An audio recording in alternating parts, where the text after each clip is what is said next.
Hello and welcome to another edition of Another Book Review. This week I'll be reviewing the book Mambo Kings Play Songs of Love by Hijuelos. I will talk briefly about the author's background, go into a spoiler-free overview of the plot, talk about what I liked about the book, what I didn't like about the book, what I'll be reading for next time, who I would recommend the book to, and what I will be reading for next time. We'll finish up there.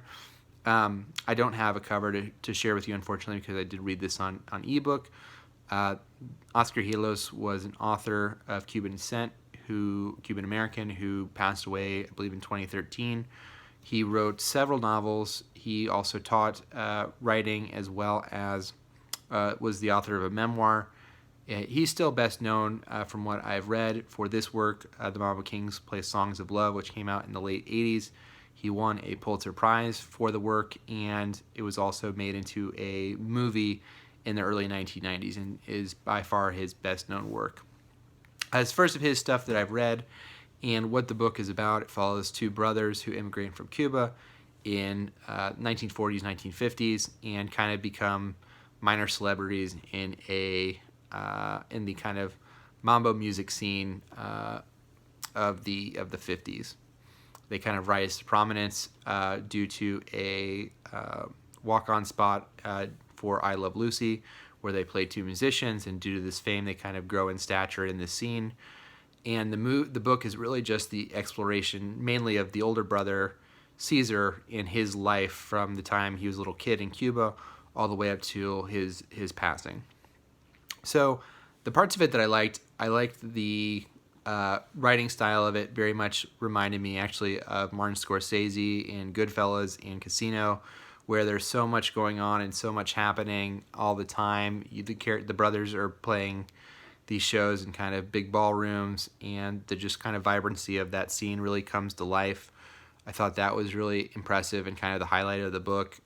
There's a number of named characters who kind of come at you one after another, giving you the sense of community that kind of exists within this scene, which I thought was really interesting. I thought that there's an emotional heart to the story about the two brothers and their relationship with each other, but as well as the relationship with the other people in their lives, including the band members and the wives and girlfriends of each of them. So I did enjoy those parts of it.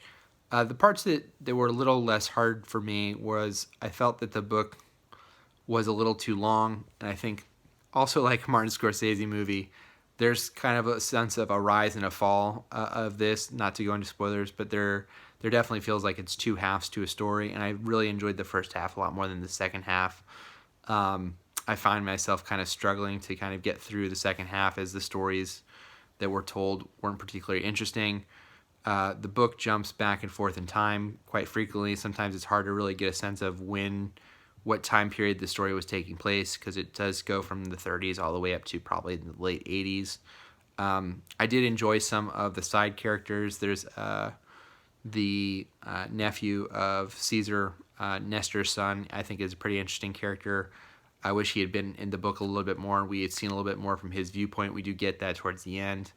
I like how the book kind of does weave with time periods, and it has kind of effect of really telling the story of this man's life and him kind of experiencing things over and over again, which I think is kind of one of the sub-themes. I wish there were more markers to tell me when in time it was happening. I felt that there is, just due to the character that the book follows, is a real emphasis on sex and sexuality, and that may turn some people off. I felt that the book was kind of, for my enjoyment of it, focused on that quite a bit, and I felt like some of the other themes in the book kind of weakened because of it. I think there are some characters like Nestor's wife who kind of come to prominence in the book at certain points and then kind of fall away, and I wish they had maybe a little bit more of their story in the book as well. So sometimes there's like a spotlight problem where I didn't know exactly who I should be paying attention to and caring about in the book. I would say overall this book reminded me the most of Goodfellas, like kind of almost a cross between Goodfellas and A Visit from the Goon Squad. So if you like either one of those books, then you may want to check it out. I will say there is a non-consensual sex scene in the book that's feels very unnecessary and out of place, and it may bother some readers, I'll just put it that way. And there just seemed like my biggest problem with the book is that I felt like it could have been edited down quite substantially. I just feel like there's a lot of just stories in here that feel kind of for the sake of filling up space and not so much for the sake of really getting your understanding of character or being an interesting part of the book or having something deeper to say in terms of themes. If you're someone who's a fan of writing on the immigrant experience, you may find this really interesting. And I felt that part was probably one of the strengths of the book too, of just kind of how these characters are both trying to look forward and backwards at the same time constantly. So yeah, that's the Mambo Kings Play Songs of Love. If you're interested at all in any of those things that I mentioned, especially the immigrant experience, like if you want something that is a pretty good summation of what it means to be recently to the United States and how that makes you, in almost some ways, two-headed and kind of constantly looking backwards and forward at the same time, then I think this is a book to check out. If you're turned off at all by kind of sexuality and kind of casual mentions and descriptions of sex, it may be a hard read for you. But if you can get over that, I think it is an interesting read, and I think there are parts of it that are very enjoyable. So that is that, and next time I'm going to be reading Kurt Vonnegut, The Sirens of Titan. Sirens of Titan.